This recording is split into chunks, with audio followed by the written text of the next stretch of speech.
Hello friends, எல்லாருக்கும் வணக்கம். இன்னைக்கு நம்ம நிக்கிஸ் கிச்சன்ல நல்ல க்ரீமியான எக் மயோனைஸ், அதுவும் மிக்சிலேயே நல்லா KFC ஸ்டைலில் வீட்டில் எப்படி பண்ணுறது அப்படிங்கிறத பார்க்கலாங்க. இது பண்ணுறது ரொம்ப சுலபம். வீடியோக்குள்ளே போகிறதுக்கு முன்னாடி நம்ம சேனல் நிக்கிஸ் கிச்சனை சப்ஸ்கிரைப் பண்ணிவிட்டு கூடவே இருக்கிற பெல் ஐக்கானை கிளிக் பண்ணிடுங்க. நம்ம ரெகுலர் அப்டேட் சோஷியல் மீடியாவில் கொடுத்துட்ருக்கோம். டைம் இருந்தால் ஃபேஸ்புக், இன்ஸ்டாகிராம் அண்ட் ட்விட்டர்லேயும் நம்ம சேனலை ஃபாலோ பண்ணுங்கள். மயோனைஸ் பண்ணுறதுக்கு முதல்ல என்னென்ன தேவையான பொருள்னு பார்த்துடலாம். 2 முட்டை, அதோட 250 மில்லி சன்ஃப்ளவர் ஆயில் எடுத்துருக்கிறேன்.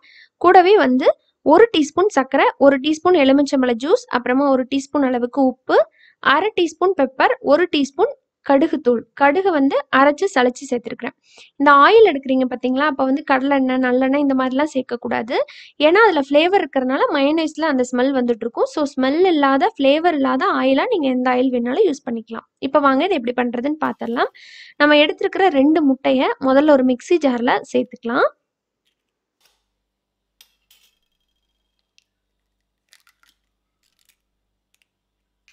இப்போ உடச்சி ஊற்றியாச்சு. இதை மட்டும் நம்ம ஒரு டைம் அடிச்சுக்கலாம்.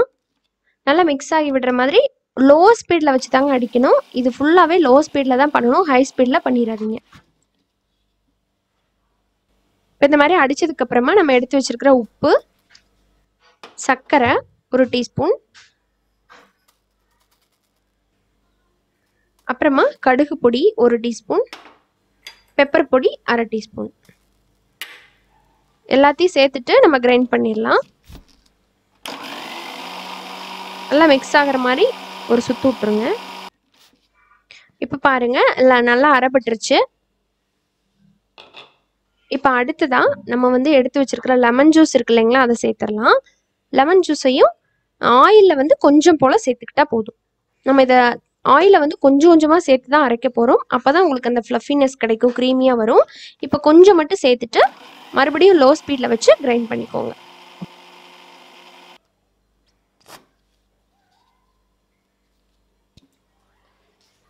இப்போ செகண்ட் டைம் மறுபடியும் ஆயில் ஊற்றுறேன். அதே மாதிரி ஊற்றிட்டு திரும்ப அடிச்சுக்கலாம். மறந்துடாதீங்க, லோ ஸ்பீடில் மட்டும்தான் வைக்கணும்.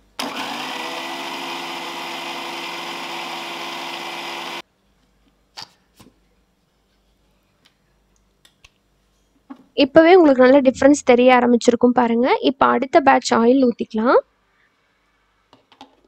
திரும்ப அடிச்சுக்கலாம்.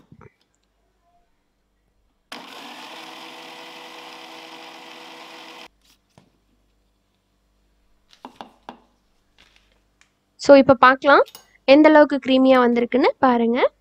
நல்லா க்ரீமியாக வர ஆரம்பிச்சிருச்சு இந்த ஸ்டேஜ். ஸோ இன்னும் கொஞ்சம் தண்ணியாக இருக்கிறதுனால நம்ம இன்னொரு 2-3 பேட்ச் நம்ம எண்ணெய் ஊற்றி ஊற்றி அரைக்கணும். இப்போ அடுத்த செட் பேட்ச் எண்ணெயும் ஊற்றிடலாம். ஊற்றிட்டு அதே மாதிரி அரைச்சிக்கலாம்.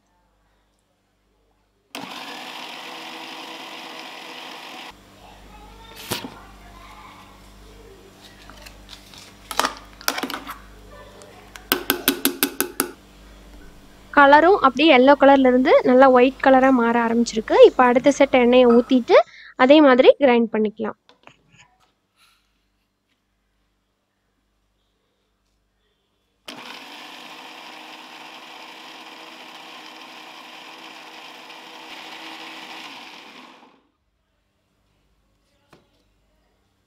அவ்வளோதாங்க, நல்லா பர்ஃபெக்டாக சூப்பராக KFC ஸ்டைல் எக் மயோனைஸ் இப்போ ரெடி.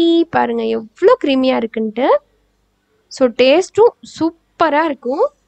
நீங்கள் கடையில் போயிட்டு கெமிக்கல் யூஸ் பண்ணியிருக்கிற அந்த மயோனைஸை வாங்குறத விட ரொம்ப ஹெல்த்தியாக நம்ம வீட்லேயே மயோனைஸ் ரெடி பண்ணிவிட்டு சாண்ட்விச்காக இருக்கட்டும், இல்லை ஷவர்மா இந்த மாதிரிலாம் பண்ண போகிறீங்க அப்படின்னா ஈஸியாக நம்ம இதை ரெடி பண்ணி செய்ய முடியும். சூப்பராக இருக்கும், ட்ரை பண்ணி பாருங்கள். மிக்சிலேயே ரொம்ப சுலபமாக எப்படி வீட்லேயே நம்ம மயோனைஸ் பண்ணுறது அப்படிங்கிறத நான் சொல்லி காமிச்சிருக்கேன்.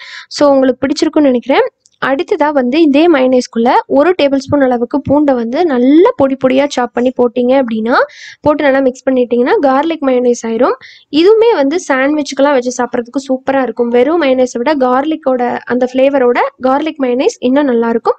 ஸோ நான் இன்றைக்கி 2 வெரைட்டி ஆஃப் மயோனைஸ் உங்களுக்கு சொல்லி தந்திருக்கேன். ட்ரை பண்ணி பாருங்கள். ட்ரை பண்ணிவிட்டு உங்களோட ஃபீட்பேக் ஷேர் பண்ணுங்கள். இந்த வீடியோ உங்களுக்கு பிடிச்சிருந்ததுன்னா நம்ம சேனல் நிக்கிஸ் கிச்சனை சப்ஸ்கிரைப் பண்ணிவிட்டு கூடவே இருக்கிற பெல் சிம்பலை அழுத்திடுங்க. மீண்டும் சந்திக்கலாம். நன்றி, வணக்கம்.